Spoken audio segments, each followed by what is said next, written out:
because we got to talk about this shit, man. Because Canelo's really coming out of his shell. He's really coming out of his shell.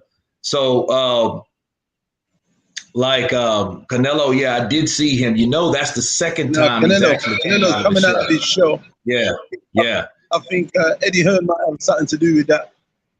The matching pajamas and stuff. He may, man. You know, you think he'd been just hanging around old Smooth Eddie. Eddie been telling him, hey, fuck it, mate. Just go for the gusto. You want to say it? Fucking say it.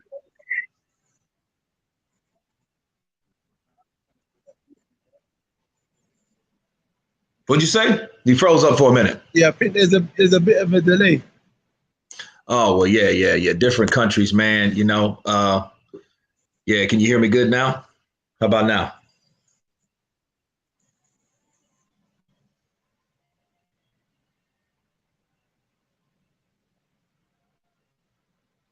How's it looking now? Yeah, I think you're there now. You're there. You're moving. I think because it seems to be we're off par, but I think we're back on. We're good to go now. But what I was saying earlier, I was saying since he's linked up with Eddie, Eddie's put they both put a bit of rocket up each other's ass, and you see them coming out in the matching pajamas and doing the flair, and now he's talking a lot more English, which I'm sure more fans will buy into, and they're gonna buy into him as a brand because now he can communicate and he can say, "Get the fuck out of here, man! All you're looking for is a payday, man. Get out of here." Hey, I think I still. He was on smoke, but I still like to see that Andrade fight, though.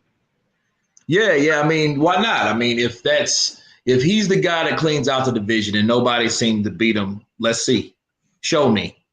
You know, because when you looking at fighters and that one fighter you overlook, that would be the bitch out of the bunch that will give you the most problems. You know, you're looking at another southpaw, another tall, slick southpaw, long reach, fast, right? Who gave Canelo more problems in his own career, his whole career? I think Lara gave him a lot of trouble. I think, and even Golovkin, I'd say, because I think Golovkin, I think Golovkin won the first fight and possibly even won the second fight. That's how far I'd go to say. But you know, obviously, when you're talking about business, when you're talking about money, you're talking about finance and the whole business of Canelo Alverez, the megastar. It don't make sense. Triple G winning. Triple G's at the tail end of his career, so you know what I mean. He's still doing big business, but Canelo, he just looks like a monster.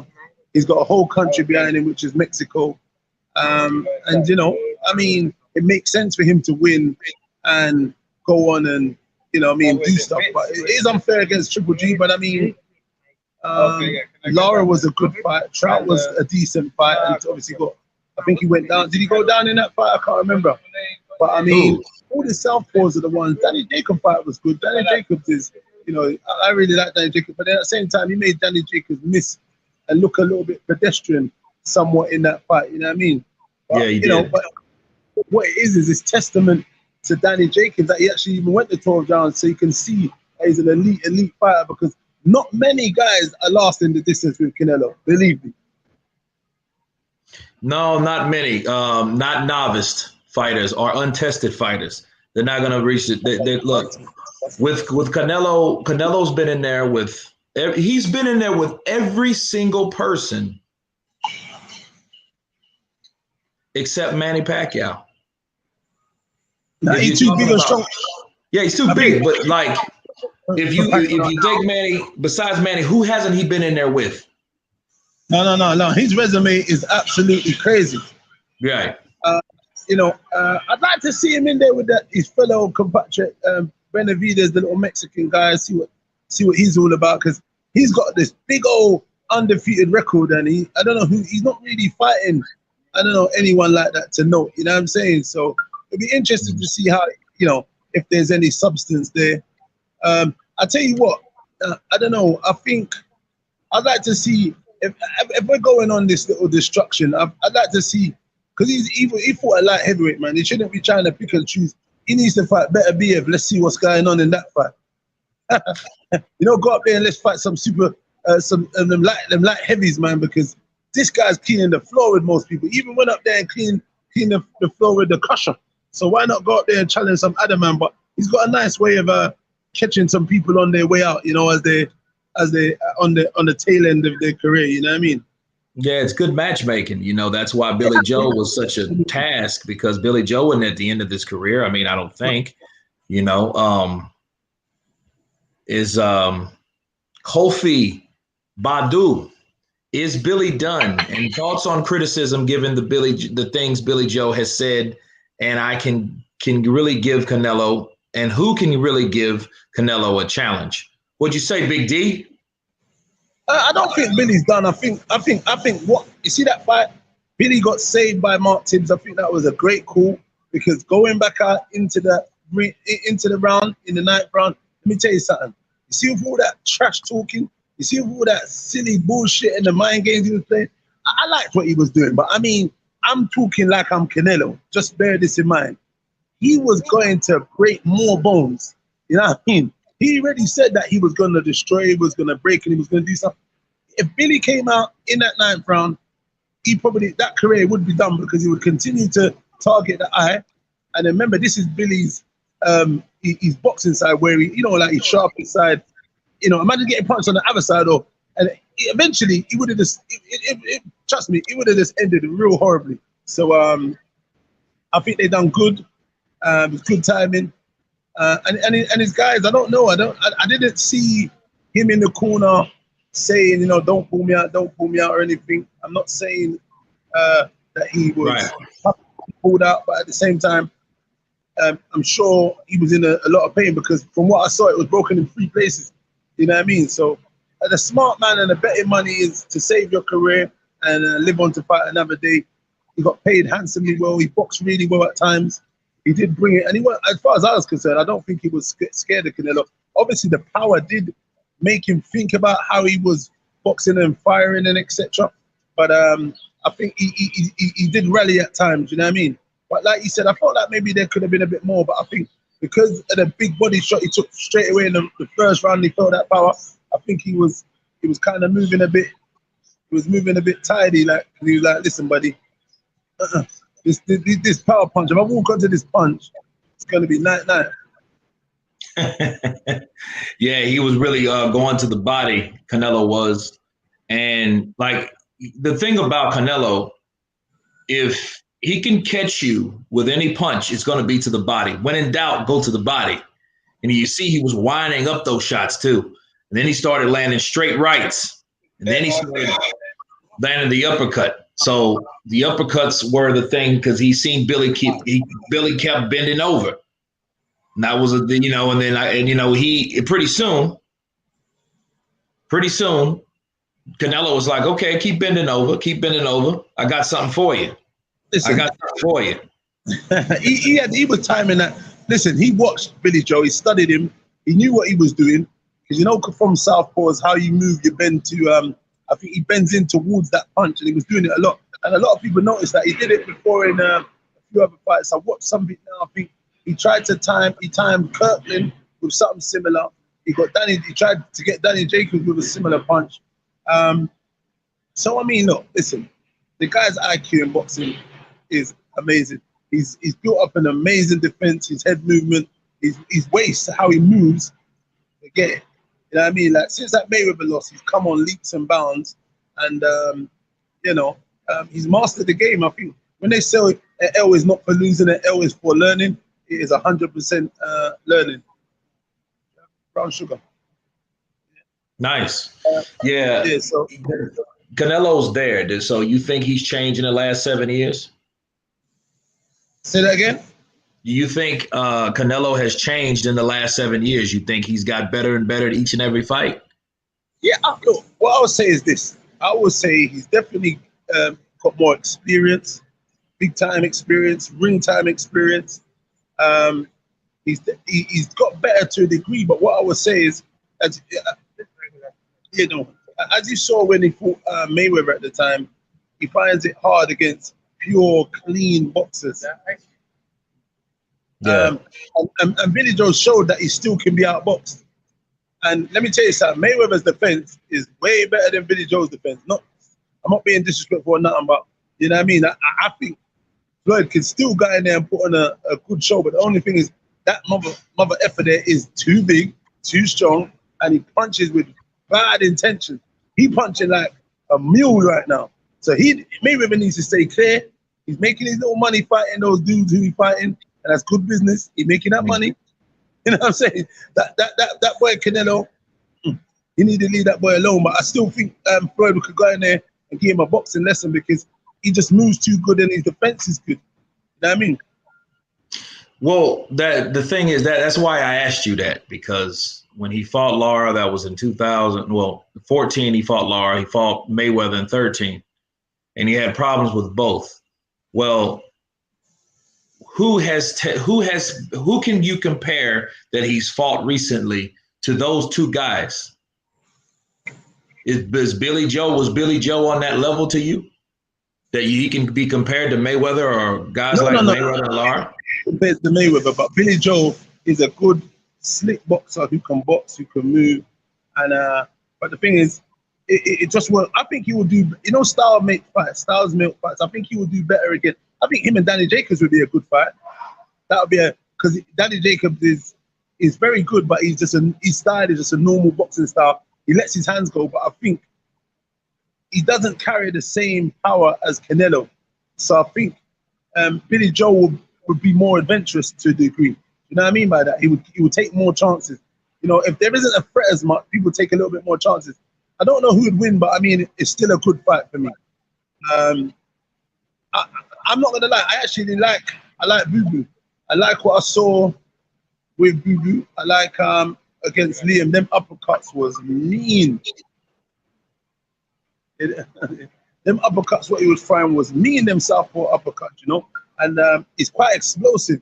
So it'll be interesting to see. But then I'm not gonna lie, he faded quite a lot. He did fade quite a lot as well as the fight went on. So I don't think that would be good business for Canelo. I think Canelo would catch up to him as well. You know what I mean? Because he would have to walk down. He would walk down Andrade. I think Andrade would then try to, because I feel Andrade. He's a good fighter. He's an undefeated fighter, but he really hasn't fought the people he should have fought in his career to be where he should be right now. If that makes sense. Yeah. Okay. No, absolutely. Like, he should have fought Jermell Charlo at 154. I don't know if the Canelo fight was even really available to him, because, you know, I think Canelo was right to fight Lara because Lara was the better opponent at the time. Those guys were under, like, Lara. You know, even the two twins, Andrade, those guys were under him as far as recognition. Lara was that guy, don't go near him. Don't fight that guy. That guy's beating everybody. It's hard to hit. And then at the same time, you had Mayweather there. So Mayweather he was straddling between 147 and 154. Then you had this slick guy that's equally sized, about the same height, but a southpaw that's giving people fits. He's just not known and doesn't have a country behind him, you know, and his English is not too good. So that was the difference between them. They were like, okay, he's like a poor man's Mayweather. So, you know, but you got to give Lara credit, though, even in recognition. And the reason I say that is because look how Canelo treated Boo Boo. Look how he treated Boo Boo. He treated Boo Boo like he was a novice. With bad disdain. With bad disregard. You fought nobody. Who have you fought? Now. He was on. Get the F out of here. Get the F out of here. Friend, get out of here. Beat your ass. Get out of here. I fuck you up right now. Hey, you know that for free, you know.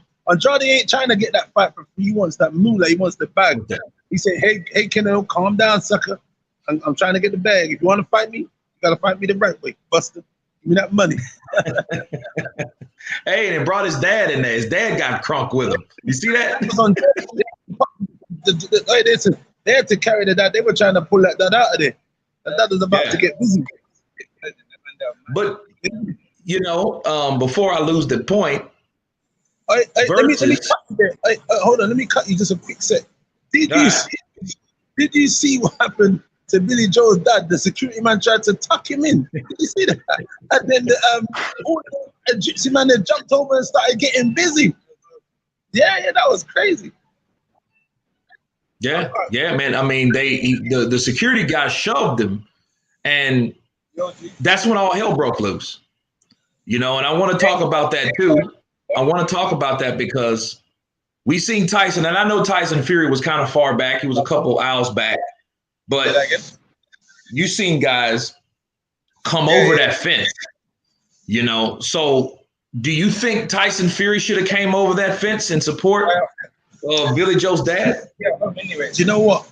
I thought about it, and I thought about the position he's in and where he is, and it's kind of a bit mad.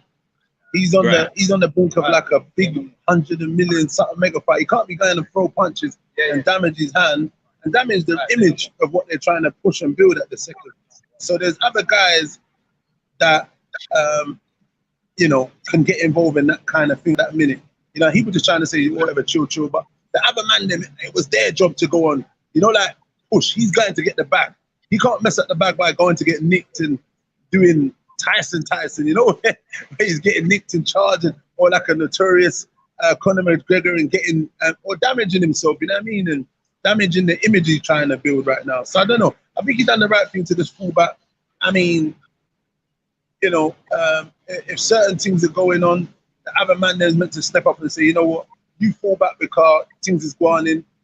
We'll take care of that. And I think that's what kind of happened anyway. But that little security man, they should have broke his nose, the cheeky sod. They ain't got no respect, man. They go too much in their job. You know what I mean? Pushing man and shoving man to the ground. Yeah. You lucky you never done a fake hook and then came with the right uppercut to the security man. You get me? I don't know, man. They go over the top, these guys. Yeah, that's what you call it. He was top flight security for sure. I don't like them when they go, oh, it's a job. The one thing you should do is try and be polite and courteous. If someone puts their hands on you, you deal with it. But you don't go OTT and start grabbing and shoving people and doing, you know what I mean? And it was just a bit too much. But I know the guy's doing his job, but yeah, it was just that's the man's dad. Maybe he didn't know, or he did know. I don't know. Obviously, you can see clearly he was quite close to the ring. He had on, the Billy Joe drip. So you know what I mean. Yeah, I mean, he should have seen, hey, this isn't just a regular fan. This isn't a regular normal guy that came from row 48. You know what I mean? This guy was a part of the corner. Yeah, from row 48. He act like this is a random drunk dude. Hey, man, what are you doing? That type of stuff. It wasn't nothing like that. He's seen this guy decked out in MTK Global attire with a Billy Joe Saunders on. He knew who he was. I mean, they're in the front row. Okay, they're either in the first row or first to the fourth or fifth row. So the security should have been, if he was doing his job, he should acknowledge, like, hey, this is these guys. The fight's over. Okay, the fight's over. It wouldn't affect it if the fight was still on. I know the rules. You can't do that when the fight's still going on. I get that, but what that guy did.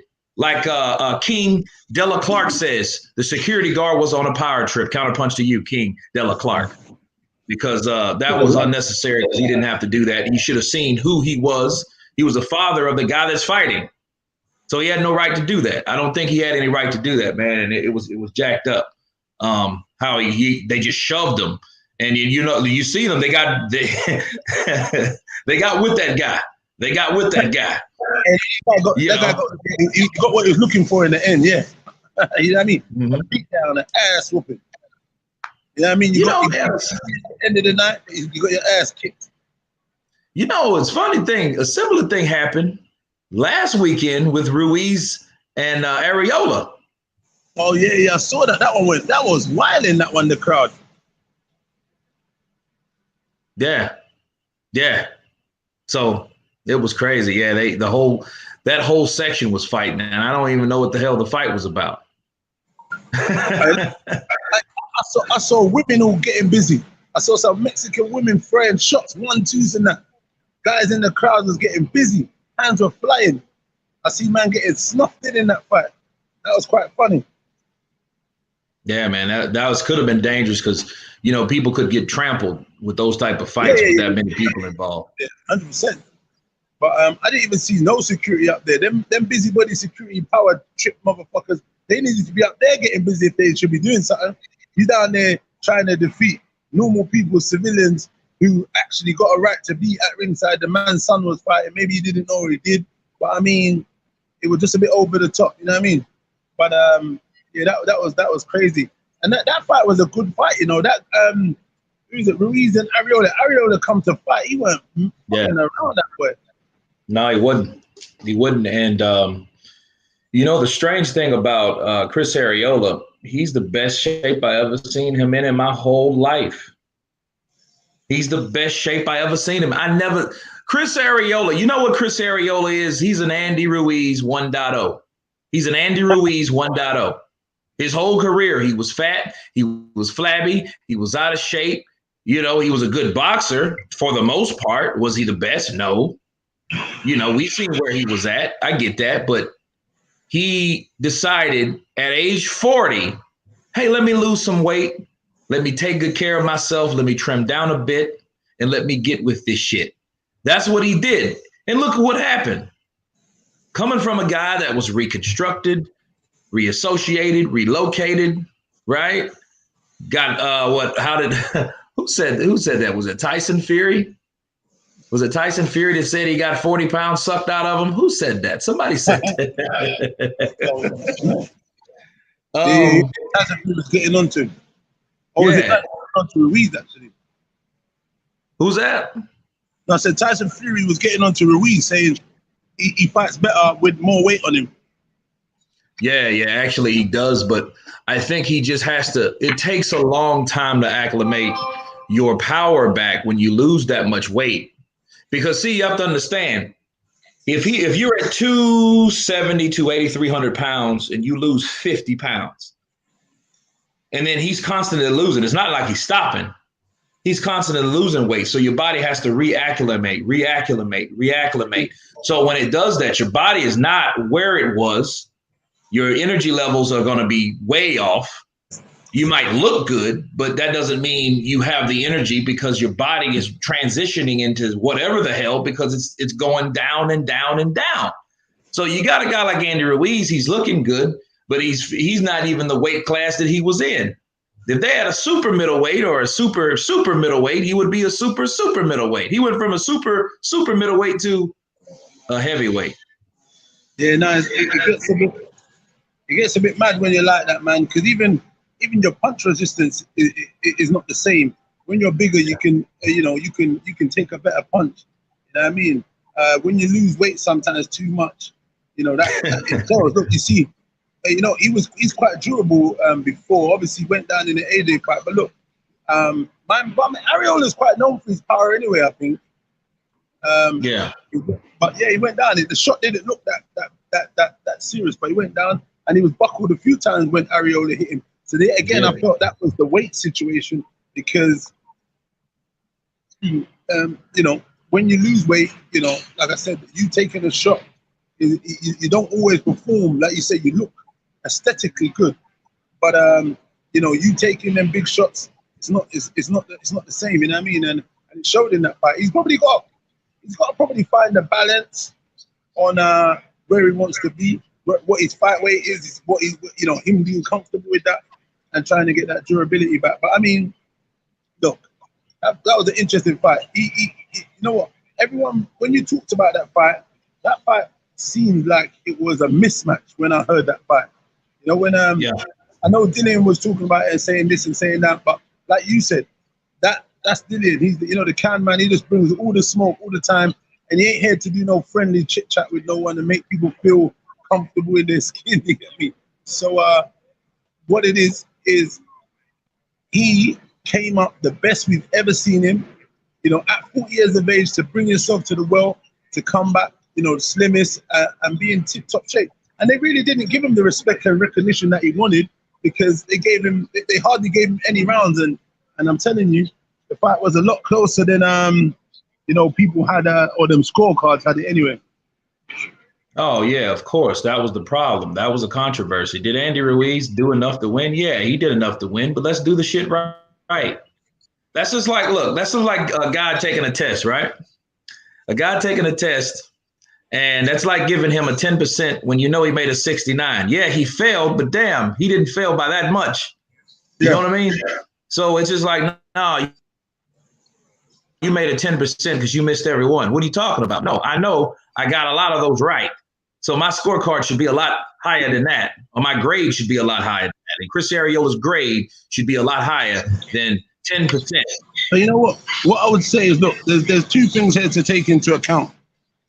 I think Ariola's stock has risen off of that defeat, and I think Andy Ruiz's stock has probably fallen somewhat because, you know, a lot of people had him high up in the list of. We shouldn't really say that, but you know, I've heard there's talk of people saying that to a degree, but definitely Ariola's stock's risen because people were saying he was on their way out, he's done, he's this, he's that, and then now Ruiz went life and death virtually with him, just about got that win. So, you know, people are going to look at him and see where he's at. But then it could be one of them ones where he needed that fight to go that way, to do certain things, for it to now turn around and him now go back and come back even better. Because sometimes you need those fights to adjust and, you know, find, like I said, find the weight you want to box at, find the balance of where you want to be, and then come out and in your next fight, you know, you'll perform a lot better. So let's see what the deal is. But like I said, I think there's Ariola might have a few decent paydays in him after that performance, and let's see what Andy's going to deliver. Yeah, you're right about Andy. You know, I mean, he did say he had ring rust. I mean, he hasn't fought since 2019 of December. So, you know, he went a whole year and then what, 2 or 3 more months? So was that 14 months of inactivity? Well, not 14 months, a year and 4 months of inactivity. And so that's about 16 months, 15, 16 months. And long time. Long time. And you're constantly losing weight. So you don't really know how your body's going to perform anyway. You don't know how you're going to take punches. You don't know a lot about a lot of stuff. So, you know, it makes a lot of sense. But I think they should stick to one weight, get a target weight, get to that weight, and then regulate that weight, not lose any more weight. If they're trying to make him look like Anthony Joshua, it's not going to happen. It's not going to happen. I mean, he could do that, but he better get another profession. He better start doing some keto and some fucking surgery because he's not going to look right.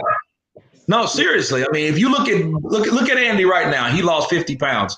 Besides a little girthless belly, he still has a belly. He still has the back fat, right? He still has the muffin top build. He's going to I'm just being real. I mean, he still looks like the same dude, but just smaller. He looks like a smaller version of himself. His legs are stockier. You know, you can kind of see a little neck growing. The neck is kind of sticking out now, like a Ninja Turtle coming up out of the shell a little bit. I see that. But if he's thinking he's going to look like Mike Tyson or somebody like that, he's going to need surgery. He's going to need some surgery. He's going to need some type of, because that he's been that way so long. I don't see him. I would be hell of impressed if he got to like 230 or 225 because he's what, 6'1", 6'2". He might be 6 foot. Who knows? How tall is Andy? About 6 foot? I'm not even sure. I haven't ever checked, but he's not the biggest heavyweight. Just put it that way. Mm-hmm. So, I can say Ruiz is still fat. And Mike B, he says, did you notice Fury had a black eye during an interview later after the fight? I didn't see a Fury interview. You saw it? Yeah, I saw that, but that was when he arrived in Dallas. I saw it at the hotel that he had a little bit of a nick on his eye, maybe from sparring or messing around or training or whatever they're doing out there. Because I saw him doing some stuff with Josh Taylor, the body stuff and other stuff. So, you know, maybe he caught a little nick or something. You know what I mean? Okay, yeah. That wasn't from a tussle and nothing like that. That was actually from him training. I didn't see it, me personally. I didn't see it. You know. Before I remember how Canelo, he did Boo Boo, how he just dismissed Boo Boo, told Boo Boo, get the fuck out of here. You know where to go. You're trash. Your resume, you're a horrible fighter. Now, you take that experience and you compare it to when Lara did the same thing. In fact, Lara walked on stage. Remember that? Erislandy Lara walked on stage and was like, hey, congratulations. I'm glad to your victory. Since we fought the same people, when are we going to fight? I can't remember that. Listen, now, did you get the same thing? They know the way to go in there. I said, everyone knows how to go in there and bust the door down. They know what they got to do. They got to go and confront them so the world can see. And then they got to say, listen, man, are you a coward? Are you a mouse or what? Yeah. But look at it this way, though. Look at it this way. You had a guy in Erislandy Lara. The reaction, the respect was totally different. There was no respect for Boo Boo. He treated Boo Boo like a damn sidekick. He treated him like a Robin. He treated Erislandy Lara like Batman or something. Yeah, he never respected him at all. No, he didn't. You know, and that should tell you a lot about what I was saying at that division.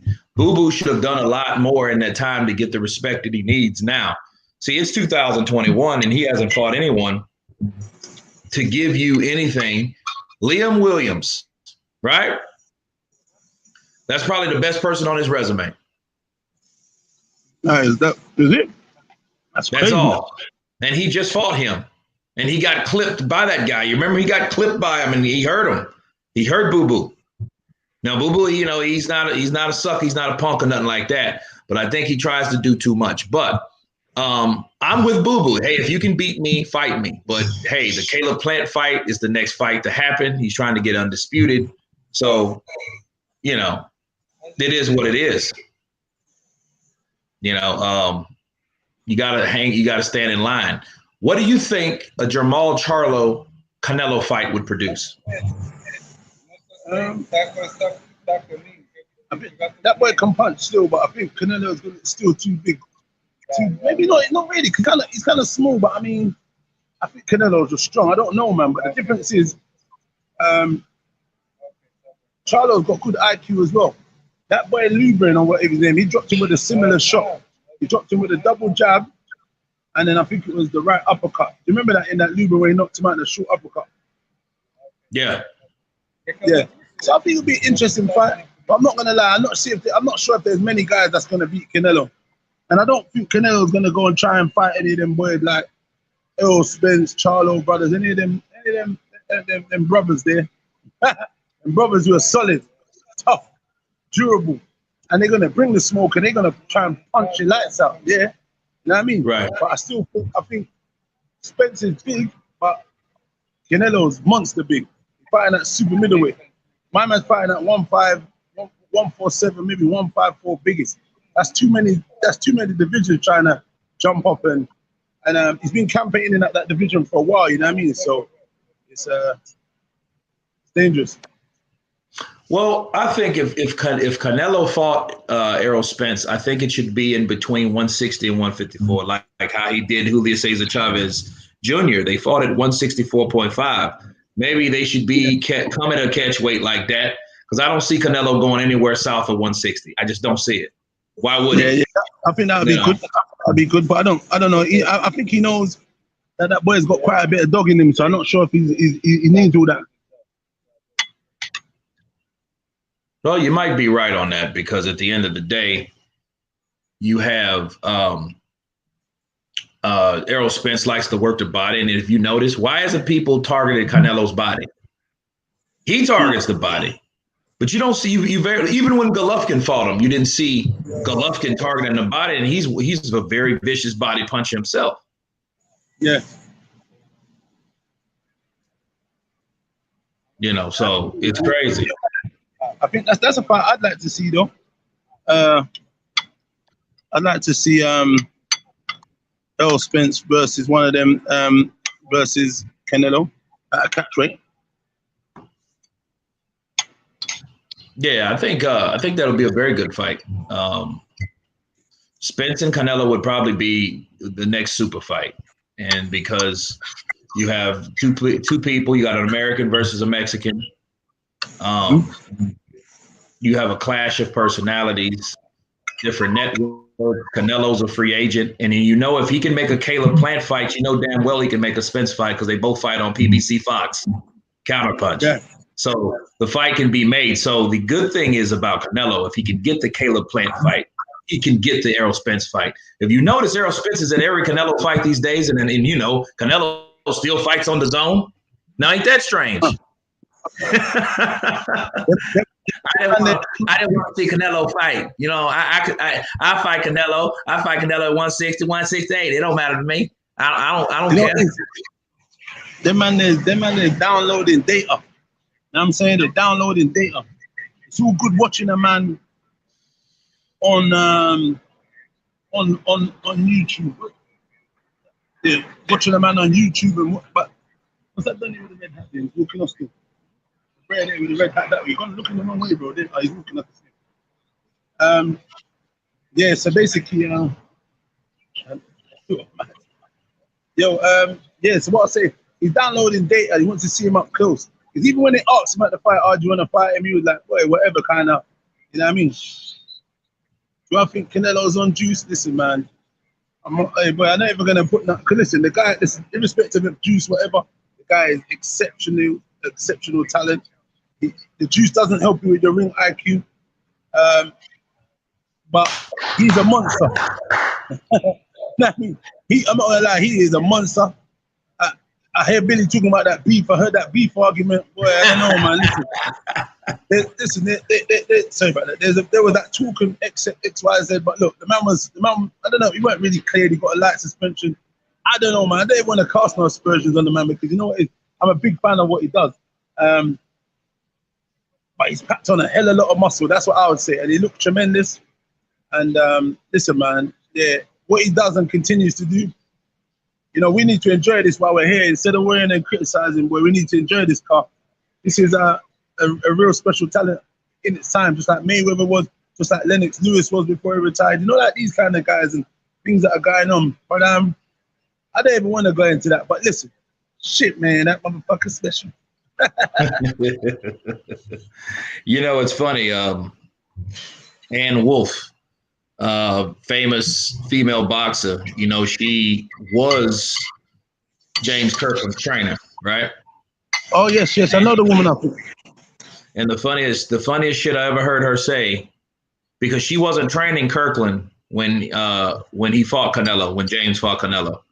But They interviewed her anyway, and they asked her, like, what do you think of Canelo? And you know what she said in her blunt words? And this is what she said, quote, that redhead motherfucker can fight. I'm telling you. Yeah, man. That guy's a beast, man. He got in there and getting busy. Whoever he's in there with, he's getting busy.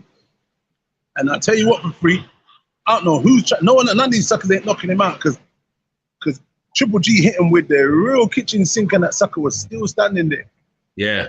And it dazed him, but he has like recovery time is impeccable. Like he took that punch, and then see, here's the thing: the defense was so good that Golovkin couldn't hit him with that right again, because he caught him with a straight right and it hit him, and you know it hit him because Canelo's face was like, oh goodness, but he came right back and started bobbing, weaving, and Golovkin couldn't hit him with that punch. To continue to conflict damage on Canelo. So, but look, that's testament to his IQ and his ring generalship. You know what I mean? You know, you fool me once, you fool me twice, but hey, motherfucker, you ain't gonna get me again, sucker. And I'm trying to say so. That's how it played out, and he shows a lot of people like that. He was doing that shit to Jacobs in the ring and stuff. But listen, man, I'd like to see if that Charlo can do something, because I mean that'd be a nice fight because he's got enough tenacity. He's got enough confidence. He's got a decent pop as well that he could potentially, you know, make it quite interesting. But yet again, we say that a lot of these guys, when they go in there, it all changes up when they start feeling that real Canelo power. And I've heard him talking about how he's a fan of Canelo and this and that. Sometimes when you talk like that, it's already a chink in your armor. You know what I mean? You know, like even if you respect him, if you want to fight him, the best thing you might want to do is keep your mouth shut about being a fan and respecting what he does. You know, you need to show not a blatant disregard for him, but you got to show him that you mean business. You know, the respect we can do with that after the fight. Right now, Buster, I'm gonna break your nose and break your jaw. How about that? You know, that's the attitude we got to get. We got to get that out there, because you can't go into a fight talking about I'm a big fan and this and that. It's like, you know what I mean? In your inner self, you're always already almost somewhat defeated already, if you get what I mean. Yeah, definitely. You have to know what is the danger of this particular opponent. If you don't know, that could be your downfall. So I definitely get what you're saying. Definitely. Yeah, I want to see if they got tuna on or something. Yeah, so, David O, how do you beat Canelo? Baseball bat.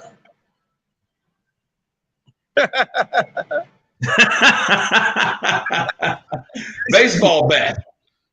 Or I'll tell you what you could do. You could put him in a MMA ring with John Jones, and John Jones gonna whoop that goddamn boy's ass so bad.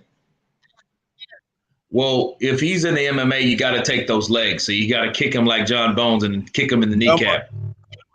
You know, you got to do stuff like that. I don't see any body beating him, man. It's hard. I'm not gonna lie.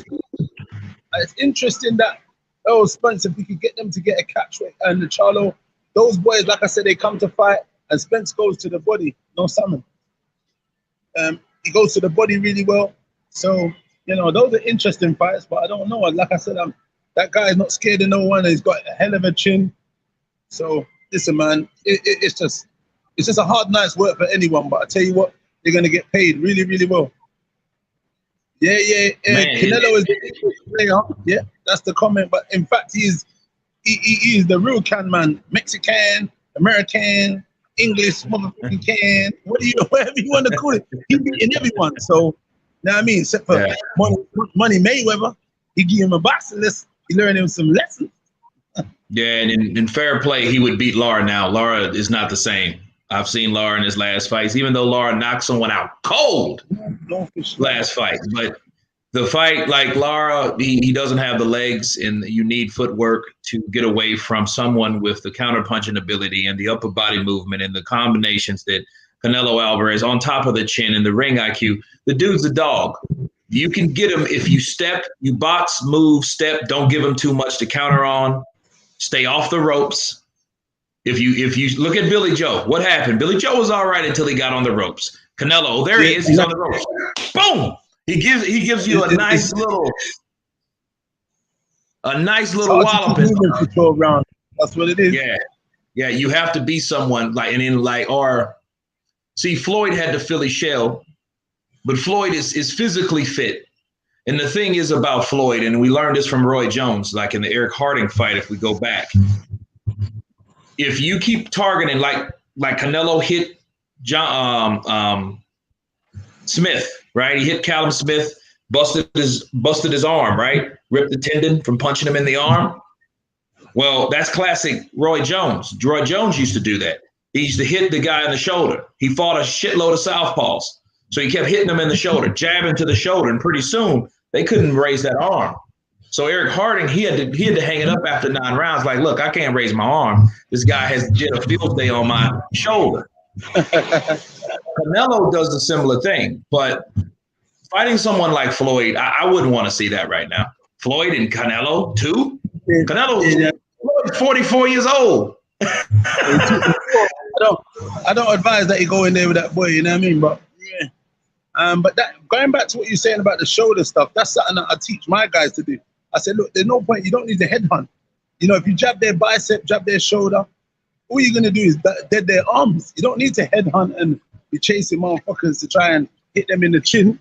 You know what I mean? That damage up their arm, you know what I mean? Hook to their shoulder or arm and that. You know what I mean? Eventually, you know, if their arm's going to come down, things are going to start changing, and you're going to start getting them on the whiskers eventually. You know what I mean? We need to try and go to the actual move. It's a move, but this ain't the right one of us. Slight tendencies. Appreciate the love, brother. That's player. What's good? Counterpunch. Much love. Much love to you, Slight tendencies. Shush. Why did you change the title? Well, I changed the title because my man Big D was coming on. So I think that was more important than what it is because we're talking about the same stuff anyway. So I hope I answered your question. But back to Billy Joe. Billy Joe, you feel that he will be back? We have to see. I mean, it's too early to call. I mean, they said that Daniel Dubois wouldn't be back. You know, they said the same thing about Daniel Dubois. Daniel Dubois is back. He's literally fighting in about 4 weeks. But Daniel Dubois' injury wasn't as hard as I don't think it was as bad. I think he had a fracture. That's what they said. But Billy Joe seemed to be a fracture in 3 places. So I'm not sure. Yeah, man. Bless up my guy, man. Was it J Mac Kid? Yeah, man. J Mac Kid. Bless up G Kurt. Shout out to Dean White. Yeah, your man. Come on, man. Business. I'm trying to come over the who's that yard man? We got wait. Trying to come over to the USA. When are you coming? So when are you coming over? I'm still here in Mexico. We in Mexico. Right. We outside somewhere. Huh? Right. We outside, and we just having something to eat. I'm chilling. Hopefully, I got another week here, and then I should be able to come in the place. If I do, I'm going to go to Vegas to go to that I think the top rank, that top rank gym where Josh Taylor and all them are. Probably got there because my guys are over there. A couple of them are in there, and obviously you got Josh Taylor. Excuse me, I know him, so we'll probably try to go up there and try. I'm gonna try to kick it with them, and then I'll probably stay around America for the next couple of weeks and try and go to Devin Haney as well. So, you know what I mean? I'll be in the neighborhood, man. So I'll let you know if you can come down, if you can link me, come on, we catch up, whatever. I'm gonna be circling, trying to. If I get in, God willing, I should be. I'll be at those fights, hopefully, man. You know what I'm saying. Okay, you got it. Just let me know where you'll be, man. I'll meet you over there. Yeah, definitely. Yeah. So definitely. But let's try to catch up. Let me get out of this spot here. I hate sitting down in unknown territories for too long. You see me start looking around good, like. Bro. No, man, that's great, man. I appreciate you coming on. We got to chop it up. Just inbox me where you're going to be. I'll meet you wherever you're going to be. It's New York, Vegas. Where you going to be? Yeah, I'll be over there, man. I'll just WhatsApp you and let you know. Yeah? Okay, you got it. All right. Thanks very much for having me, guys. Take care. You're welcome, brother. And I'll see you on American time. Come on. All right. Be careful over there, brother. So that was Mr. Dean Whyte as he gave us some logic on his end, his own counterpunch on the Billy.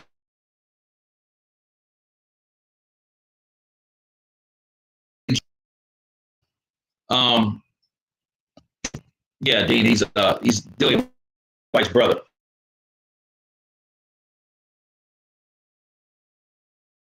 It's good that it's good to hear positive things about Billy Joe. You know, you're gonna hear it needs to be countered. Why? Billy Joe said the same things about other fighters. Okay, that's a fact. So it was, hey, I would never do this, I would never do that. And I think the lesson learned is you don't know what you're going to do until you get in that situation. You know? So.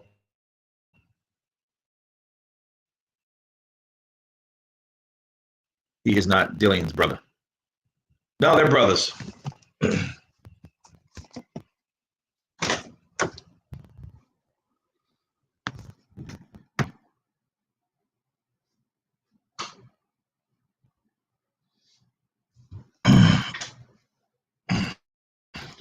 No, they're definitely brothers. Chris Eubank Jr. would give him a better fight. Put some hands on that boy. I think Chris Eubank has a different style than Billy Joe, so you would have a different outcome. But will he beat Canelo? Based on what I've seen, Chris Eubank is a decent puncher. I think you have to have savvy. You have to have just as much ring IQ. You have to have the elusiveness, So I don't know if Chris Eubank could do that. I know he's tough. Chris Eubank's tough, but and Chris Eubank's another guy that he should have fought that Golovkin fight. And I know he regrets it, whatnot, and shit happens in the sport of boxing. And I don't know how the fight just kind of fell through the cracks, but it is what it is. He doesn't Andrade become Canelo mandatory if he moves up due to the WBO belt. Well, it looks like Efren. It looks like he's going to have to do that because Canelo doesn't respect him at this point. He doesn't. He doesn't respect him at this point. He doesn't care about what, Boo Boo has done because Boo Boo has done very little. And he told Boo Boo, and Boo Boo really, I don't think Boo Boo would disrespected him. I think he didn't respect Boo Boo. He just didn't. Like I was telling Dean, look how Lara stepped on the stage, got behind Canelo, took this microphone from Canelo. You guys remember that? And said what he was going to say in Espanol, el cubano, right? Spanish from Cuban. And he told him, hey, we beat the same people. When are we going to fight? Canelo didn't have that type of reaction. But of course, Canelo, what, 7 years ago? Now he's a lot different. Canelo speaking English now. I think he's understanding that, hey, I need to appeal more to English followers. And then this is what I think. This is my counterpunch on that. I think Dean is right. I think that because he's been with Eddie, think about it. When he was with Oscar didn't have to talk to him in English because Oscar speaks Spanish too. But with Eddie doesn't speak Spanish. So Canelo, he knows English, but he doesn't practice English, as you can tell. So I think he understands more than anything else. Because you think when somebody was speaking in English, you think it was something in his ear that whole time? No, he knew what they were saying. He just responded in Spanish because he knew how to explain it better. But with Eddie Hearn, he knows okay, I know I have a promoter that does not speak Spanish. So I can practice my English with Eddie Hearn, right? And in English format. So he'll understand English from an Englishman's perspective because he has an English promoter. And I think because he has all this, it's seeds planted because of this. The more English that Canelo speaks, the more he can be marketed in English-speaking places, okay? Yeah, we have a huge Hispanic following here in America, but what about the UK? The UK is bombing with boxing ability and talent. He could fight 5 times over there and he will be known like Joshua's known. Because, Canelo's not an international guy. He may be in some Americas, like Mexico and Central, Suramericana, Spain, España, places like that. But that's where it kind of ends. Whereas if he goes to England and then the UK, right, he will learn more. And I think Eddie's trying to take him. Don't be surprised if Eddie takes Canelo across the pond and he fights in England. Because he will speak English good enough to, he'll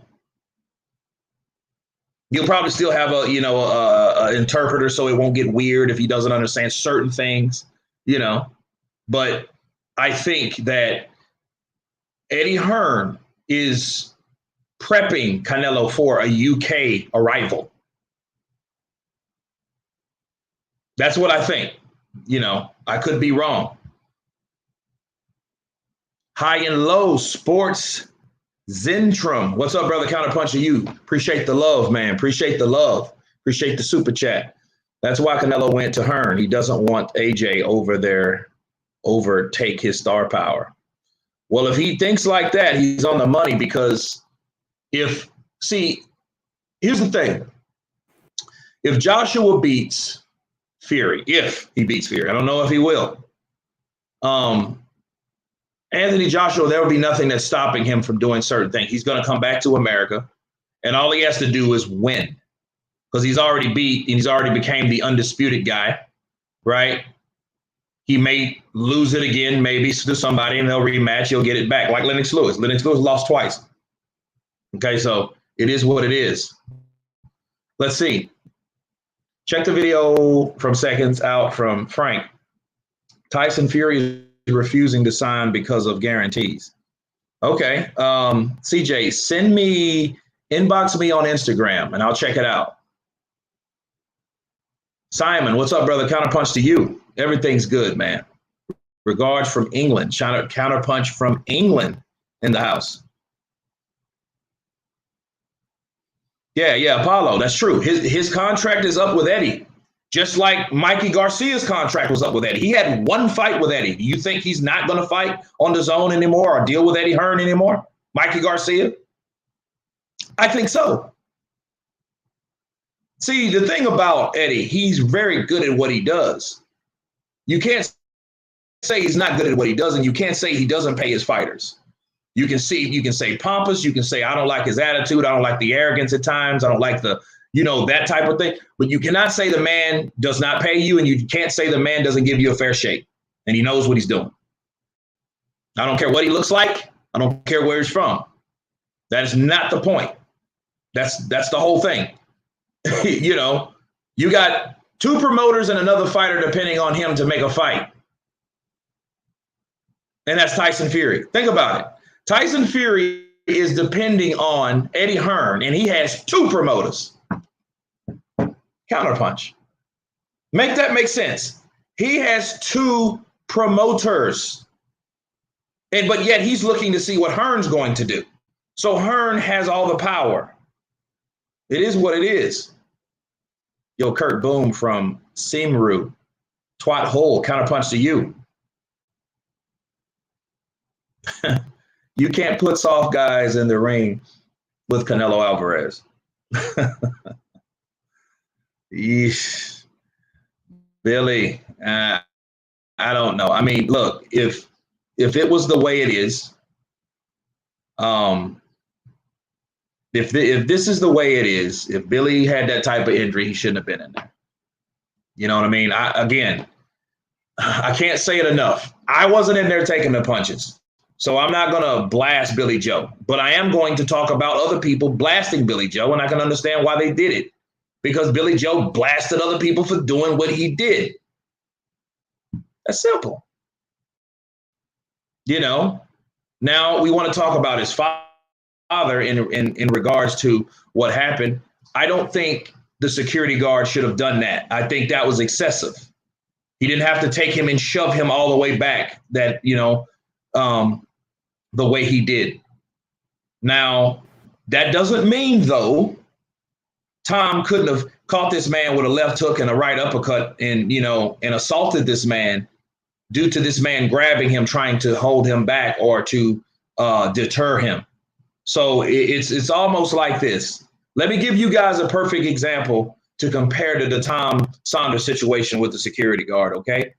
Let's go back to when Manny Pacquiao was with Freddie Roach. He's still with Freddie Roach, but when he was primarily with Freddie Roach, and then you had Alex Ariza, he went over to Brandon Rios' corner when, Alex Ariza used to be with Manny Pacquiao, giving him those special shakes, okay?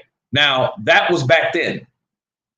But it was bad blood between Alex Ariza and Freddie Roach.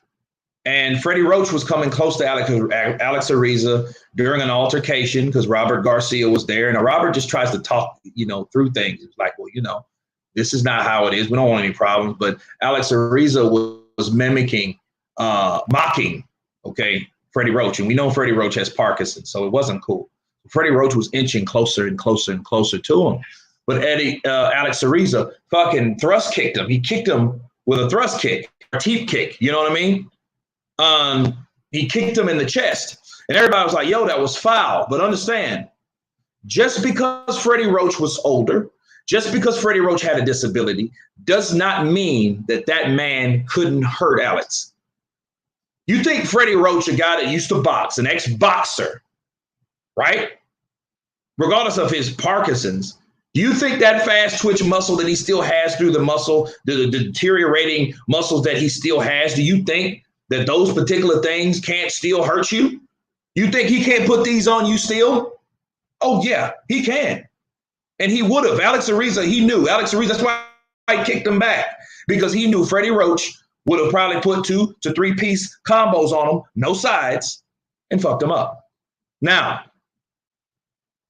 the question is, though, Alex Ariza knew that about Freddie Roach, but the question is now, did the security guard know that? That's the question. Only that security guard can answer that question. Did he know, like, hey, this is Team Saunders, that's his dad. His dad might, hey, get back. Let me shove you back. Let me do this to you. Let me put you on your back foot and shove you all the way out of the equation. But who knew that?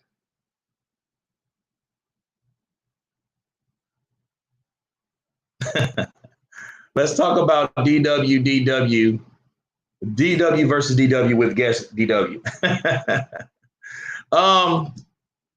Maybe we'll do that at another time. I'm gonna get Dillian on the show. I'm gonna get Dillian on the show.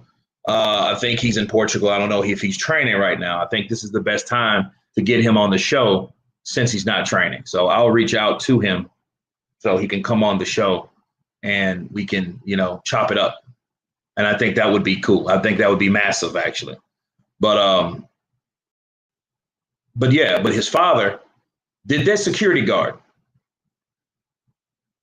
did he have right to do it? He had right to do it. Did he have to do that? No, he didn't. That was excessive. That was an excessive play, and he shouldn't have done that. Okay? And that caused that riot, right? That mini riot, that altercation. Because you seen this big black dude, not saying, I'm not even bringing right. Okay, let's stop that. You seen this big, muscular, younger guy shove this older guy, right? But fuck it, we're in America. So this is what people saw. You seen this big black buff guy shove this white older guy to the floor. So what do you think was going to happen? Think about it.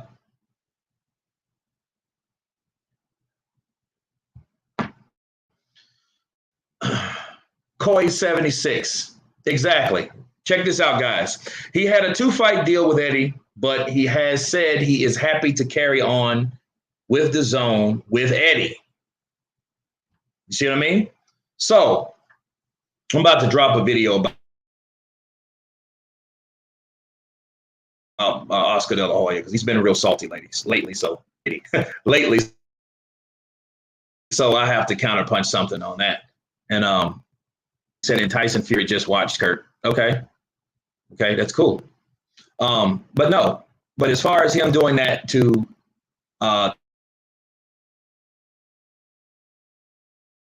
Tom, like Tom attacked the guy. He was just trying to get to his son.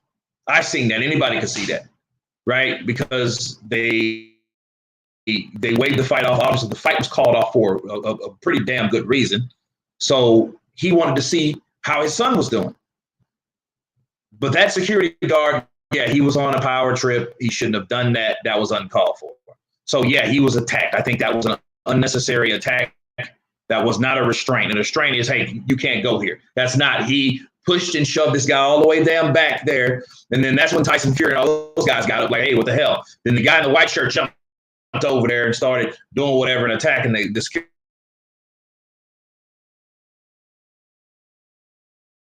It could handle it could handle differently. And if it would have been handled differently, we wouldn't have had that outcome. Counterpunch.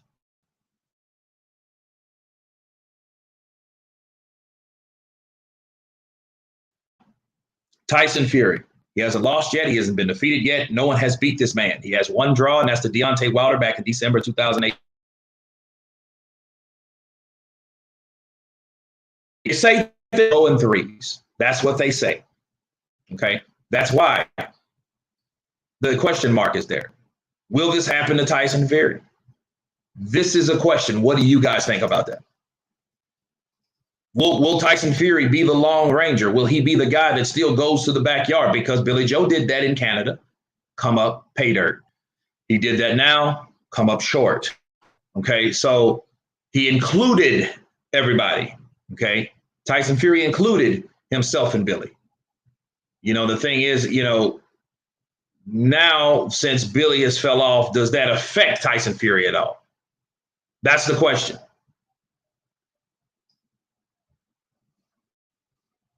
But could Billy Joe's dad have walked up to security guard and told him who he was about it in the right way instead of running and trying to get through? JO_7777. You were absolutely right. He could have done that. Now, let's just be real. Different perspective. Okay. Different example, different situation, different approach. Yes, he could have done that. He could have walked up to that guy and, hey, sir, excuse me, my son's up there. I need to see my son. He didn't do that. He rushed. And it was really because I understand, right? The urgency point was the ring. It wasn't the guy. The guy was an obstacle for him to get in the ring, right? That was the main source. That was the main purpose, to get to the ring. Okay, so I get that. I understand both sides. And then the guy was like, yo, where are you going? So yeah, he could have done that to security. I get it. He could have walked up and said that. But at that time, if something happened to your children, would you have time like, hello, sir, can you, sir, can I please get over here? No, you're going to get the fuck out of the way so I can see my son or my daughter. Move. You're going to have to move. That's the difference. The priority was changed due to emergency. Everybody's taking vaccines because they're scared, right? Why? Because of emergency. That normally wouldn't happen. People would come out, hey, we got this thing. Let me shoot you. Because it's an emergency call. Okay? Tom Saunders took an emergency call. He made that emergency decision because he was worried about his son.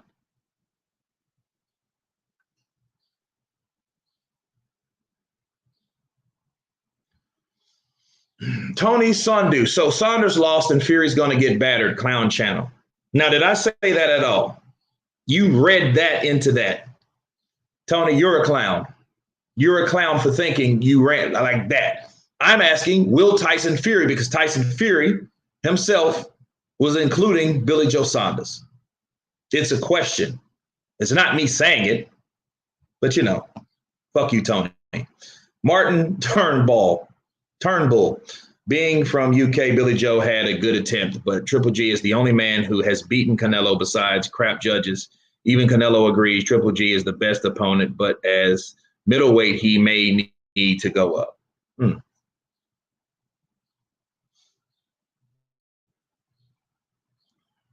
Some guy was trying to charge the ring. The security guard was just doing his job. Well, pragmatically, yes. Tabula rasa.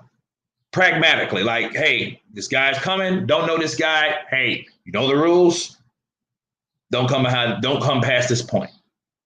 And look at it this way. Let's look at it this way. This guy, okay, this guy was hired from some form of security firm, right? And by the book, exactly, by the book. And they tell you certain things you do and don't do. Now, let's say if that guy would have said, oh, yeah, go ahead. And he would have ran up there and then something else would have happened that would have probably came back on the security guard. Well, who the fuck let him in? That would be the question, because then they would have like, okay, I'm resolving this issue now because this is my job. He doesn't supposed to get by, so I'm going to do my job and don't let him get by. I get that too. I understand all. See, this is not just a one-sided way, and I'm not bashing Tom Saunders, and I'm not just bashing the security guard. I think the security guard could have handled it a different way. I could have thought that, but then we made a point that so could Tom Saunders. Tom could have done that, but I also understand why he didn't want to do that. Does that make sense to anybody? All 379 of you people watching. Does that make any sense?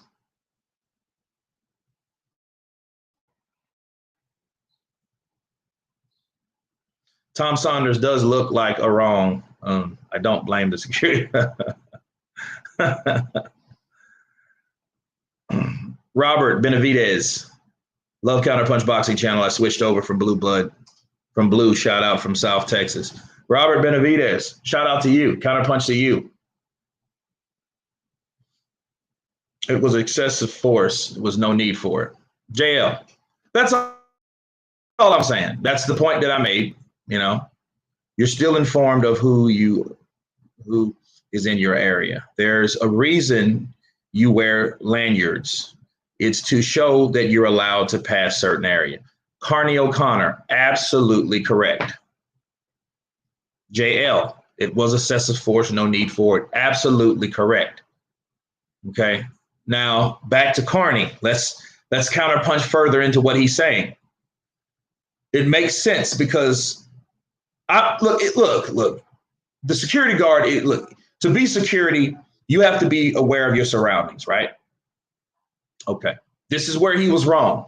If you knew certain things were going to happen, or you knew, hey, these guys are here, right? This is this section.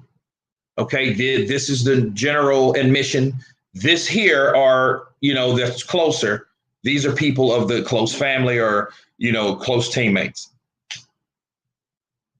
So, because see, this is what you don't want to do.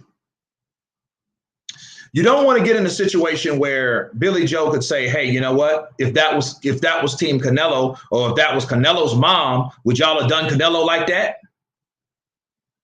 Counterpunch. You see what I'm saying? Okay, let me give you another example.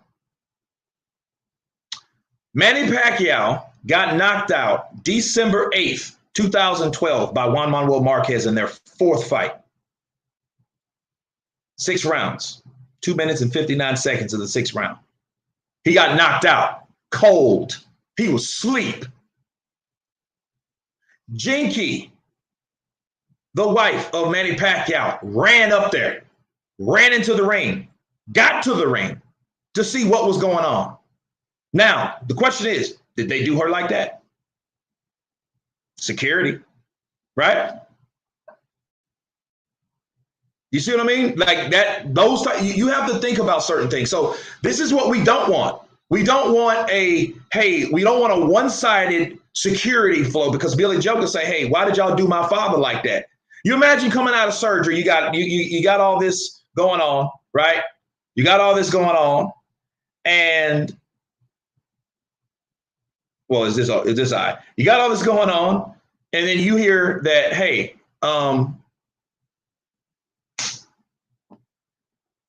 my father was mauled and shoved and attacked by a security guard. He was just trying to see how I was doing.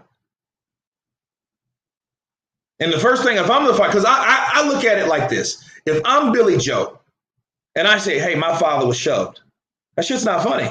Somebody has to answer to that. Some security guard, something has to take place, because I'm the B side. Okay, I'm the B side. And then all of a sudden I see, you're going to go and see what happened. You can go on a lot of channels, boxing, my channel, to see exactly what the hell happened to my father. Okay, he jumped over the rail. Okay, he wanted to see his son. This guy shoved his ass back, 20 feet to the ground. So what would you think if you were Billy Joe? What actions would you take? You'd be highly upset. If you had somebody that, treated your parent like that. Parents are parents. I'm a parent. And if that was my kid, no, you're going to okay, if that was my daughter fighting, right? And I jump over there and I'm like, hey, that's my kid. And somebody takes me and shoves my ass back like that. When I get up, it's on. Okay? Because you're keeping me from my daughter and you attacked me to keep me from my daughter. It's on. That's exactly what I'm going to think. And I'm not worried about the security, Quan Big Guns. The security guard was inexperienced. Certain people are allowed to go to the ring when the fight is over. And the fight was over. That's the whole thing. I can understand if it was still going on. There's rules to that, right? You just can't. Look, it don't matter who you are. If you're not the fighter or the fighters, or you're not the referee, you cannot get in the ring while the fight's taking place. You cannot do that. Not a doctor, not a lawyer, not a trainer. You can't go into in the ring, in the squared circle. You can't go anywhere near that. So understand what's the laws of the ring generalship, and that's the don'ts. Matter of fact, a guy that was there, Ben Davison, he almost got Tyson Fury disqualified when Tyson Fury got knocked down with the second knockdown in the first Wilder fight. Because he jumped up there, tried to see about his best friend. bloody hell, Mike. You know, they're like, get your ass down. I think that was Freddie Roach that get up. Right?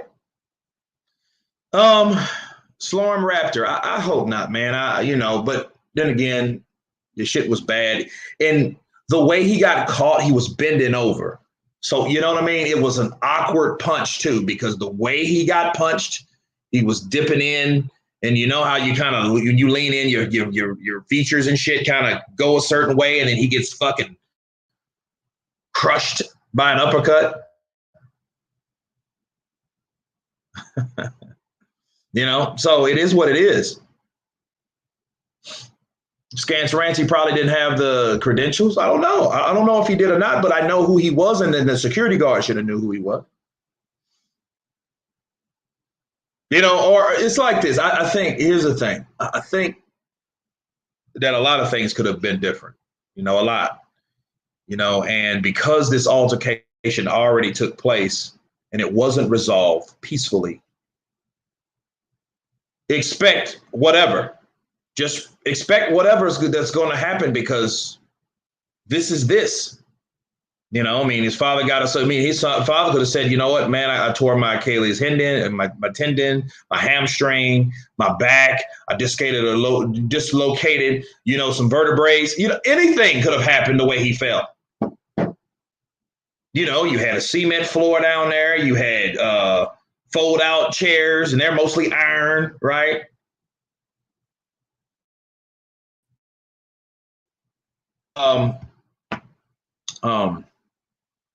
Canelo was winning, but the strange thing is Billy Joe, I feel, he was starting to get his rhythm.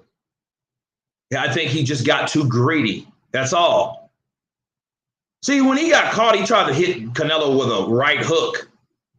He tried to hit Canelo, and Canelo's too slick for that. You're going, okay, you're reaching into Canelo's space and expecting a score like that. Impossible. That is not going to happen with Canelo. He's running in like he threw a right hand, you know, because he's southpaw. So he came in, he threw a right hand. Whoa, beep. That's classic Canelo. Hook, oh, beep. Rest my case. I rest my case. Why would the security guard know who some random dude from the UK is? Bill Joe father is LeVar Ball. Listen, he had lanyards. He had a certain area. He was closer than Tyson Fury, and Tyson Fury was in the front seat. So what are you talking about? He's supposed to know who they are and where they are. And here's the point. He didn't give a shit who they were. He didn't.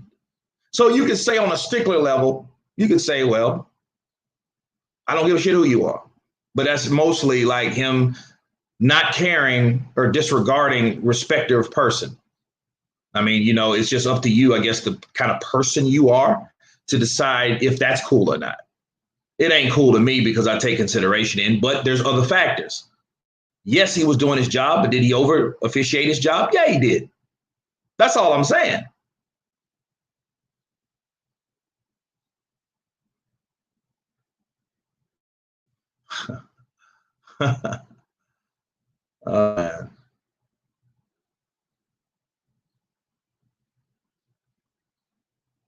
How do you feel that you are talking to a 1-year-old baby?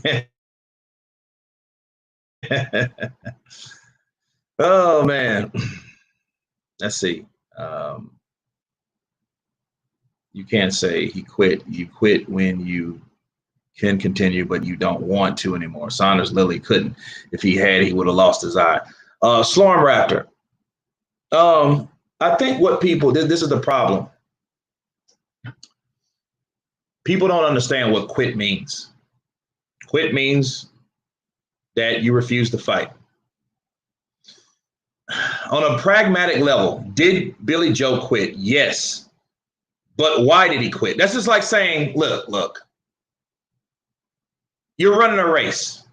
You pull a hamstring, so you quit. You could have skipped along, right? And done a lesser or a poorer performance. You could have done that, but you fucking tore a hamstring, or you twisted an ankle. You did something that didn't, right? So yes, he quit, but he quit with good reason. Obviously, from what we have and what we know, his fucking eye, okay, his eye was fucked up and bashed in and fractured in several places.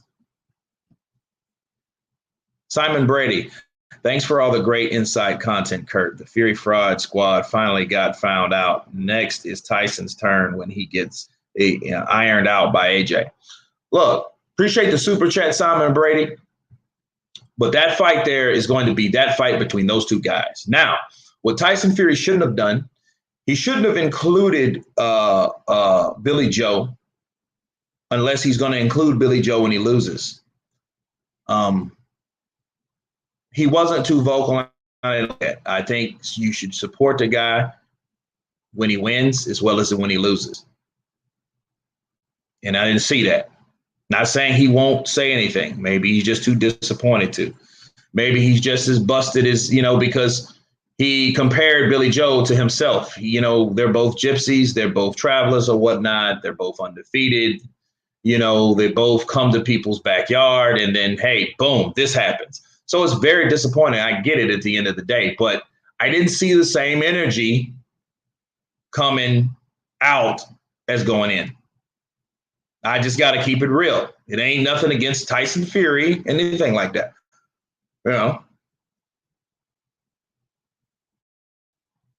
Victory has 1,000 fathers.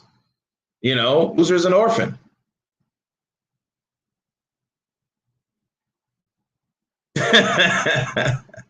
That's funny. Efren. Fury left out the back door after the fight like, I don't know that guy. See, we don't know that yet, but we didn't see him go back. I would have been satisfied like, look. And then see, here's the thing. People like, oh, you just wanted something negative to report. No. Hades, no. If Tyson would have went back there with Billy Joe, I would have reported it. Like, hey, Tyson showed that the brotherhood is still there. The friendship is still there, right? We didn't see that since he didn't go back there. He was just sitting around. He could have went back there. And if he would have won, I believe he would have went with him. You see what I'm saying? That's the difference. See, that's what I'm talking about. And that's what I said in my video and everybody got all pissed off. I'm like, what are you getting pissed off at me for? I'm just being real with you. So did he visit Billy Joe at the hospital? I don't know. Maybe. I hope so. I hope he did. Because see, here's the thing. I also understand not everything a person does is about how you want people to see something you do. A lot of things are personal. You know what I mean? But since the camaraderie, the support while that person before the fight was there, I feel it should be the same after the defeat. Does that make sense to anybody at all? Billy Joe quit because he was going to get KO'd. Well, 100 iTuber. Obviously, he was going to get hurt more than anything if he had that type of injury. And again, I wouldn't want to fight like that. I wouldn't. I'm like, my fucking eye fucked up. Fuck you. I quit. I'm not fighting. My eye fucked up. He fucked it up. I'm not a Fernando Vargas. I'm not an Antonio Margarito. I'm not going to do that. I'm with Miguel Cotto. I'm with Billy Joe Saunders. I'm not going to go out there and do the shit. My eye all fucked up like that is all squinched in. You know what I mean? It's like, like somebody put my eye in a vice. No. Now you could say, though, Billy Joe didn't take that route before this happened. Counterpunch. So it wasn't like guys that did what he did, he would have something to say if it was someone else. Why? Because he said that about someone else. I don't give a shit. Eye injuries. Daniel Dubois had an eye injury. Now, see, here's the thing. The problem with people having eye injuries or any type of injury, they look like an excuse on why you quit. They said the same shit about Danny Dubois, didn't they not? They said the same shit about Lomachenko. Well, hey, I couldn't do this. I couldn't do that. Okay. And that's what happens. A lot of saying, well, man, how do we even really know? How do we know that he had it? That could be a PR move. So it's surrounded by that type of stuff. And, you know, Paul is tough as they come. He gets the shit beat out of him with his pillow fists. He just fights. And, you know, like, dude, there is nothing that you're really doing to hurt these people. They're just beating the piss out of you.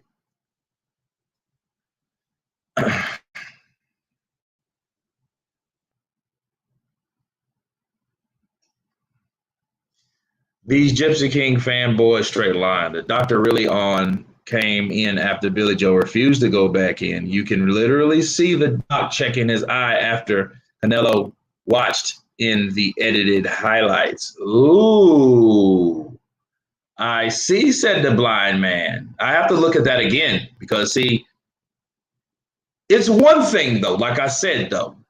The doctor ain't there to say, oh, it's broke, it's broke. You don't know that yet. So according to KO, I got to watch it again now.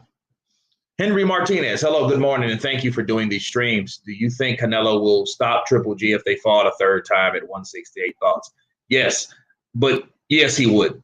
I wouldn't want Triple G to fight him, just like I wouldn't want Mayweather to fight Canelo again, Henry. I mean, it just doesn't make sense. Mayweather beat you when you were younger. But was he young and green under the ears with 40 fights? No losses, one draw? No, he wasn't. Canelo couldn't handle someone like Floyd Mayweather. Let's put it this way. This is what we need to do, prime for prime. Could Canelo beat the 36-year-old Floyd? And then here's the thing. To be fair, let's stop that. We got to be fair about it. Could Floyd, 31 years old, beat Canelo now? That's the question. That is the question. It's all fantasy. We'll never know, but it's still fantasy. That's the question you ask yourself, unbiasedly, legitimately, without anything holding you back. Just think about the fight itself. Think about what Floyd can do versus what you've seen Canelo can do. So that's what it is. Well, 100 tuber. Canelo would beat his head in. Floyd has no power. So that meant Canelo had no power at 154. I'm sorry, at 152. I mean, what are we really talking about? You know, people say Floyd don't have power, but at the same time, he's giving people's black eyes just like he gave Canelo.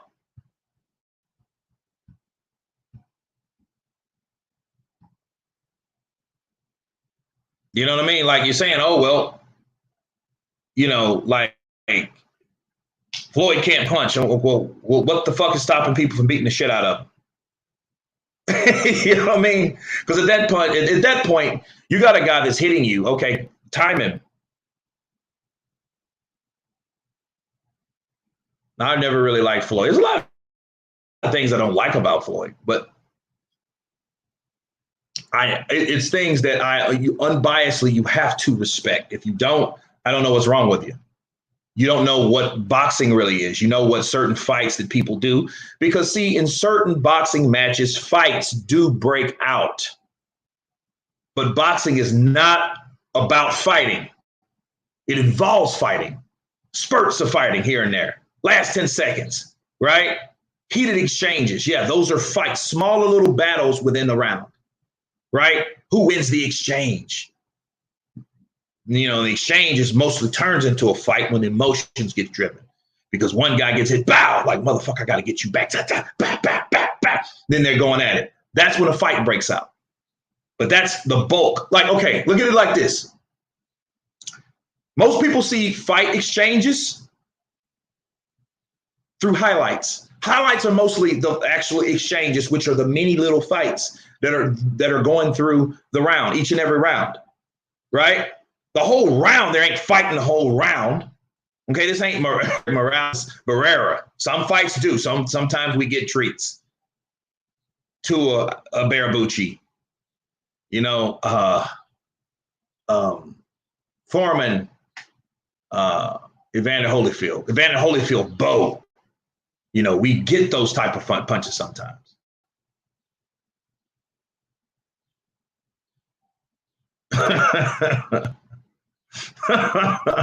Dude, you're terrible, man. I'm from the UK, cheered on Canelo. Billy Joe got what he deserved. Ooh, The manner of his hypocritical defeat was karma. Triple D must have laughed harder than Eubank. I got a video to drop of Eubank. I already done it. I just got to drop, guys. The shit's funny as shit. But I mean, he betted $10,000 on him. By the way, for you guys that don't know, they've been rivals forever. But Simon Brady, counterpunch to you, Metal Box J, counterpunch from Northern England, counterpunch to you, brother. I'm laughing at 100 iTuber. No, inside Billy Joe's asshole MMA. Laughing my ass off. Snowflake, your boy soft. Terrible, man. You guys are terrible. Terrible. Did you see Manny Pacquiao fighting Terence Crawford this year? If so, how did you see that going down? I think Crawford will get the win. I think Crawford will get the win too, Henry. And he should get the win. Let me say this while my mind's on it. And I want you guys to understand something very, very important. We talk this shit about Floyd Mayweather fighting Canelo a second time. Do you guys understand? I want you guys to understand that when Canelo fought Floyd, Canelo was 22 years of age, or 23, right? He was either 22 or 23. If it was earlier, he was either 22 or 23 years of age. He was 40-0. These are facts, people. 40-0. Now, he fought Floyd. How old was Floyd? Floyd was 36. Okay? He was not in his prime when he fought Canelo. So, honestly, matchmaking time placement. Okay, that's a promoter's term. Matchmaking time placement. That means you wait for a fighter to have a certain amount of years past his prime to get him. Okay, and then that's what's supposed to be Canelo's defining moment. So don't get that shit twisted. I want people to understand that, because people act like Canelo was too young, he was too this, he was too that. He was if he was 23, people, wouldn't Teofimo 23 years old when he beat Lomachenko? Counterpunch. We have to be live. We have to look. It doesn't matter if he was pound for pound. That's what I'm saying. Is he just because he was pound for pound doesn't mean he was in his prime. That's what I'm saying. Like Trinidad Whitaker, exactly. That's a perfect example. Word of the day. Perfect example. Floyd was 36 years old. Floyd said this term. He said this quote. He said, Canelo, great son, but yeah, that's true. No, he wasn't 25. He was 23 years of age, because he was just turning 24 before he fought Lara the next year.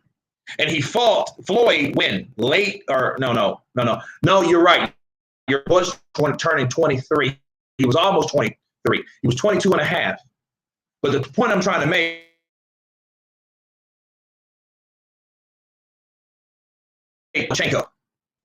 okay, so those time placement, what I was talking about, those you place a good time for a fighter to beat another fighter. That's how you wait a guy out. Why do you think Oscar okayed it? Why do you think Oscar would okay Ryan Garden, a fresher, younger fighter, knowing what he knows, no incline, can get Manny Pacquiao out of there, and it would be retribution for Manny beating the shit out of him. And then Floyd too, because he hated Floyd, because Floyd beat him in a split decision. He never gave him a rematch. And wanted to that can beat Floyd. Aha! We got this guy from Guadalajara, Mexico, redhead, El Cinnamon, El Rojo, right? Canelo, he can do it. Look at him. Look what he did to Mosley, right? Look what he's doing to these guys. He can do it. Look what he did to Hatton's brother, right? He can do it. So,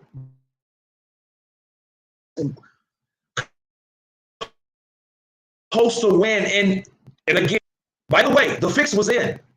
CJ Ross you think CJ Ross was just there for her fucking health? She was there because she was meant to be there. She was paid to be there. She was paid to have a 114. All it took was another scorecard in favor of Canelo, that would have been a draw. That would have gave that, right? They would have gave 2 draws for Canelo, right? He didn't have to fight Canelo again because then Canelo would have all the steam and the momentum he needs. He drawed with Floyd Mayweather, but he didn't produce because he couldn't beat Mayweather.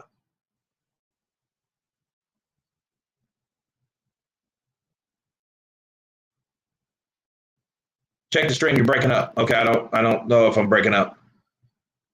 I hope you guys heard me because I was really pouring some boxing knowledge at you guys. But listen, if you guys didn't hear me, for those who did not hear me, Canelo was supposed to beat Floyd Mayweather. He was the right age. He had the right momentum. He had the right promotional company behind him, right? Floyd was 30. He wasn't. That was the thing. The only problem is Floyd was too good, even at 36, to be defeated by a younger, stronger fighter in Canelo. Okay, but the fix was in. If you guys didn't hear that, the fix was in. CJ Ross was not there for her health. She was paid to be there. That's why you will never see CJ Ross again. Because Floyd, they got him out of it.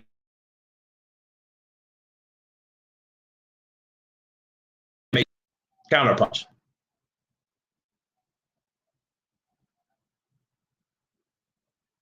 I'm still breaking up. Did you guys hear anything I said?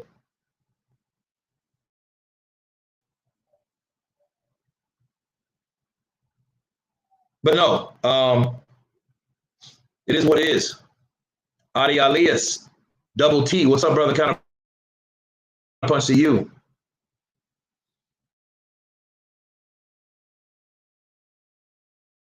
Is a good fighter. He's always been a good fighter. The things that he's done, what have you seen him improve on? I think he's better at head movement. I think he's better at upper bouch at that.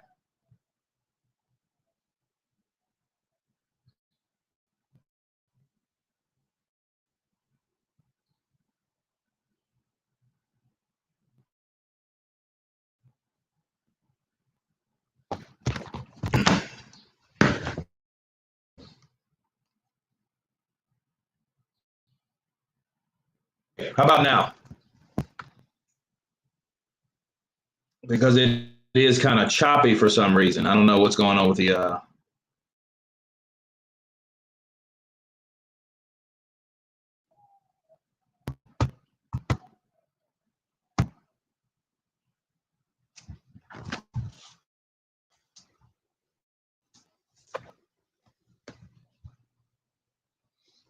Okay, let's see.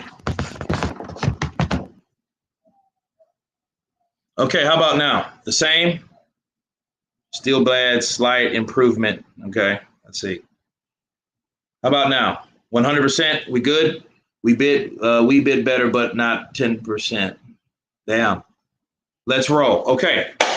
Now, where did I leave off? Because I don't want you guys to miss anything because I was on a roll and I don't want people to understand how I feel about Canelo. I thought Canelo was always a good fighter. I thought seeing Canelo when he fought pre-Floyd, you've seen a guy that was very young that fought like he was already 30 years old. I mean, if you look at how he dismantled someone like Mosley, and even at that time, Mosley was coming off. He got beat by Floyd. He got beat by Manny. Okay, they were the best. Okay, but other than that, nobody was going to beat him. He beat the shit out of Margarito, right? He beat the shit out of a lot of guys. You know, he had a war with Cotto. Okay, and that was a close fight. Then Cotto gets beat by Margarito because Margarito cheated, right? And then, then Mosley then fought Canelo. Canelo fought like he was an older, experienced fighter then at 22 years of age. And you have to understand from 15, because he started like Trinidad, like Felix Trinidad started at age 15. So you have 5 years, that's 20. He already had 5 years in the game. 21, 22, that's 7 years. So he was fighting 7 years, 8 years, 7.5 years before he took on Floyd. Now, I understand Floyd was the A side. I understand that. You know, and it's Margachito. I mean, he should change his name. Javier, he should change his name to Margachito. I mean, there's like you got caught with shit that you claim you didn't even know. Like, no, I'm not. No. Yeah, you do. You saw what you. Come on, man. That shit was standard protocol. Look, I can read this shit with my eyes closed. What they did was they took that tape and gauche and they put that shit on the tape and they put it on and they start rapping it. And a lot of people wouldn't catch it because they already had it in place. And then he says, oh, I did that for other fighters. So wait.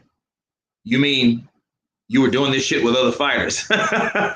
That's what you're telling us. Dude, I would have Rambo. He would have never fought again. He would have never trained again. Brick fists. Damn right. How old was Tyson on his first fight? First what fight? Maybe 18, I think. But understand something, Chris. Tyson, they didn't believe Tyson was younger than he was. So they were like, hey, this kid's not 15. So Teddy Atlas was like, okay, fuck, he's 17. What do you want from me? All right. So, yeah, so he was 18, but he was a champion before at age 21, I believe.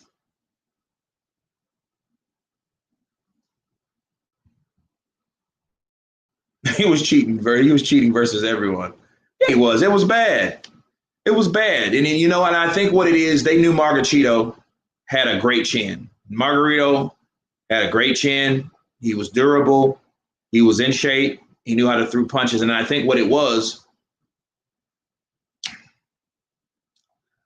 his chin was good, but he lacked punching power. And I think they were trying to help him with that. So that plaster of Paris gave him an edge.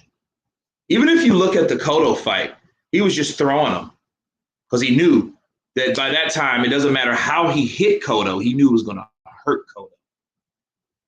He was 20. Thanks, Gas Rants. Mike Tyson was 20. Kurt just watched Candy Ruiz versus Areola fight. Crowd was booing Candy. Andy Ruiz, though, I don't think he anticipated that type of fight. I don't think he, but at least he knew. Like let's say he was in there with somebody like Wilder. Wilder would have knocked him out, yelled bomb squad, and called out every other freaking guy on the planet. I told you I was the best. Joshua can't punch. I can punch. He ain't nothing. I'm somebody. I'm going to knock out everybody. His flunky too. Dillian Whyte, y'all going to see good night. I knocked out Andy Ruiz. Joshua couldn't do it. He had to run for 12 rounds. I did it with one fist. And then and Andy won't understand, like, yo, I lost too much weight to even be and too much energy to be competitive on the way I was.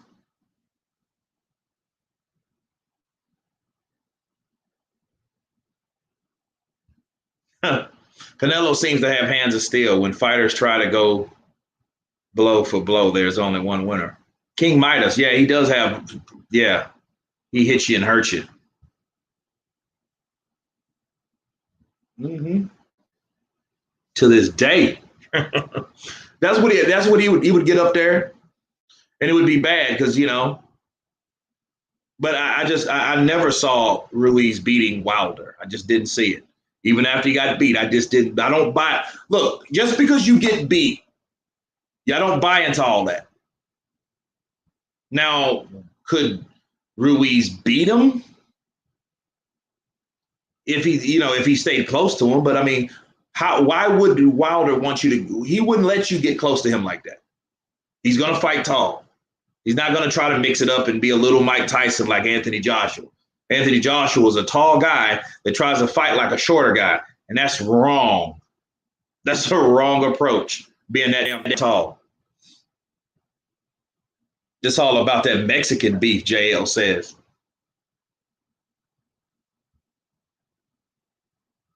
Well, because Wilder is the only, up until last year, he was the only Black American champion. And when I mean Black American, that's what I mean. See, the LDBC, I feel a lot of them are just pro-Black Americans, not pro-Black. There's a difference. See, they favor Black American fighters. Like, did they raise hell when Sean Porter robbed fucking Yordenis Ugas? Them two Black guys. Those are two Black people, two Black men were fighting. I don't give a shit where you're from. That's not the point. You see what I mean? They were trying to, well, Porter, he's getting ready to fight Spence. Well, fuck that. Why don't Ugas fight Spence? Or why aren't y'all riding? You know what I mean? Audius, I don't know what's wrong with Hunter, man. I don't know what's his deal. I promise you, I don't. I don't know what his deal is. I don't know why he's dropping out of fights, why he's turning down. I don't know what's going on with him. Is he a crackhead? Is he an undercover alcoholic? Is he another Kovalev? These glass vodka. I mean, I don't know what's wrong with him. I mean, he doesn't, seem to me like somebody that wants to fight. You turn down an eliminator? Come on, bro. Really? The IBF? You turn down the IBF. So you turn down the one sanctioning body that pretty much guarantees you a mandatory fight, a championship fight, and you turn that down. Impossible. Because I'm like this. If it would have been something else, he would have said what that something would have been. It wouldn't have been a situation where, hey, I'm out. At least Ryan Garcia gave us a mental illness bid. Bro, I went to the fight, and that was the loudest crowd I've ever seen. Canelo fan base is insane. I've seen firsthand now why all the fighters want him. They know they're going to make millions of dollars off the gate. It's going to be lit. He's going to make that cash. Yeah.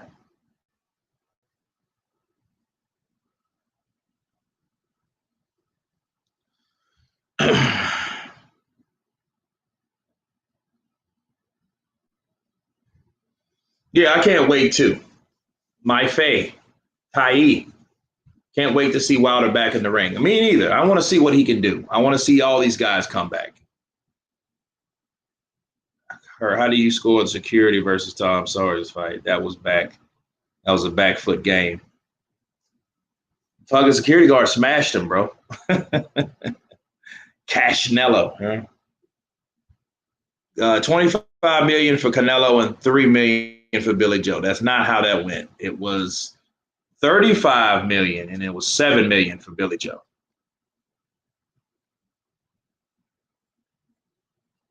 Wilder damaged goods. We will see. Vamos a ver. That's all I can say about that there, bro.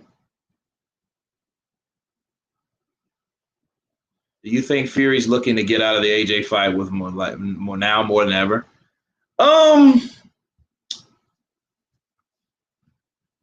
I'll say this before I leave about Fury.